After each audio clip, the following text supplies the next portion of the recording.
वसुंधरा पर खुशी भोगता क्या वीर है। वीर भोग गया वसुंधरा पर खुशी भोगता क्या वीर है। क्या धर्म है क्या अधर्म है, खुशी है क्या पीर है। बच्चों आज चतुर्थ आंग्ल मैसूर युद्ध पढ़ने जा रहे हैं हम, जो 1799 ईस्वी में हुआ था। 1799 ईस्वी में हुआ था। इससे पहले जब 1798 ईस्वी में लॉर्ड वेलेजली भारत का गवर्नर जनरल बनकर आया, अंग्रेजी व्यक्ति था, ठीक है। तो जब 1798 में लॉर्ड वेलेजली भारत का गवर्नर जनरल बनकर आया, जो साम्राज्यवादी गवर्नर जनरल था, इसने क्या किया कि ये जो देसी राजा थे हमारे, उनको अपने अधीन करने की योजना बनाई और इसी योजना को सहायक संधि कहा जाता है। सहायक संधि के अनुसार क्या था, देसी राजाओं पर दबाव डाला गया कि वो अंग्रेजी कंपनी के अधीन हो जाएं, अर्थात अंग्रेजी कंपनी के संरक्षण में आ जाएं, ठीक है। और इसके साथ साथ उनकी आंतरिक और बाहरी शक्ति भी थी, जो शक्ति थी उनकी, उनसे सुरक्षा करने की भी उत्तरदायित्व अपने ऊपर उन्होंने ले लिया। अब वो क्या करते थे कि सहायक संधि के अनुसार क्या था कि देसी राजा वो ना तो अपनी मर्जी से युद्ध कर सकते थे और ना ही अपनी मर्जी से कोई संधि कर सकते थे। बिना कंपनी के अनुमति के बिना वो कुछ भी नहीं कर सकते थे। जो कंपनी उन्हें अनुमति देगी जिस कार्य को, तभी वह कर सकते। तो ये सहायक संधि के अनुसार। और ये था कि जो सेना थी कंपनी सरकार की, उसकी सारा खर्च हमारे जो देसी शासक थे, राजा थे, उनको देना पड़ता था। कभी कभार जब ये खर्च वहन करने में असमर्थ हुआ करते थे, तब क्या हुआ करता था कि इन्हें अपने राज्य का कुछ भाग अंग्रेजों को देना पड़ता था। इसके साथ इस संधि के अनुसार अंग्रेजों ने मैसूर, तंजौर, सूरत, कर्नाटक और हैदराबाद पर कब्जा कर लिया। ये 5 जगह थी हमारे देश की।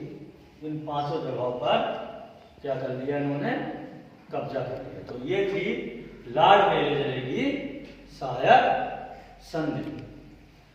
अब इस संधि के अनुसार क्या था, जो लॉर्ड वेलेजली था वो टीपू सुल्तान का पूरे का पूरा, टीपू सुल्तान जो था पूरे का पूरा राज, मतलब पूरा अस्तित्व ही खत्म करना चाहता था। लॉर्ड वेलेजली ने यह सोच लिया कि टीपू सुल्तान को खत्म कर दिया जाए, अर्थात हटा दिया जाए। अब क्या हुआ कि लॉर्ड वेलेजली ने टीपू सुल्तान को हटाने के लिए एक षड्यंत्र रचा। और वो षड्यंत्र क्या था कि जो सहायक संधि हुई थी, उस सहायक संधि का आरोप उस पर लगाया। आरोप क्या था कि टीपू सुल्तान जो निजामों और मराठों से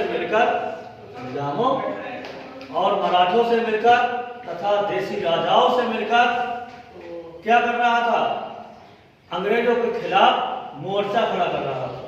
कि प्राइमरी की तरफ क्या जो आरोप लगाए थे टीपू सुल्तान पर कि वह विदेशी राजाओं के साथ मिलकर और देसी निजामों तथा मराठों के साथ मिलकर अंग्रेजों के खिलाफ षड्यंत्र रच रहा है। तो टीपू सुल्तान को गद्दी से उतारने के लिए ये आरोप काफी थे। फिर क्या किया, अंग्रेजों ने मार्च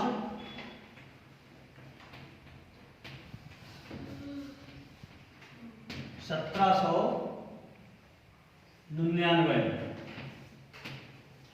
मार्च 1799 में क्या कर लिया, टीपू सुल्तान के खिलाफ योजना बना डाली, युद्ध की योजना बना डाली। और इस योजना के तहत वह कहाँ पहुंचा, उसने, अंग्रेजों ने श्रीरंगपट्टम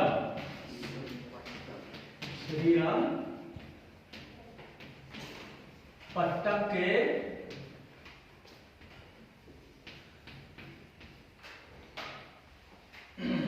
दुर्ग पर पहुंच गए। ठीक है, योजना बनाई उन्होंने 1799 में और मार्च 1799 में, और अप्रैल 1799 में श्रीरंगपट्टम के दुर्ग पर पहुंचकर इन्होंने आक्रमण कर दिया। ठीक है, तो श्रीरंगपट्टम के दुर्ग पर आक्रमण किया। उस समय वो क्या था, टीपू सुल्तान की राजधानी थी श्रीरंगपट्टम। तो आक्रमण जब हुआ तो टीपू सुल्तान बहुत ही वीरता के साथ अंग्रेजों से लड़ा।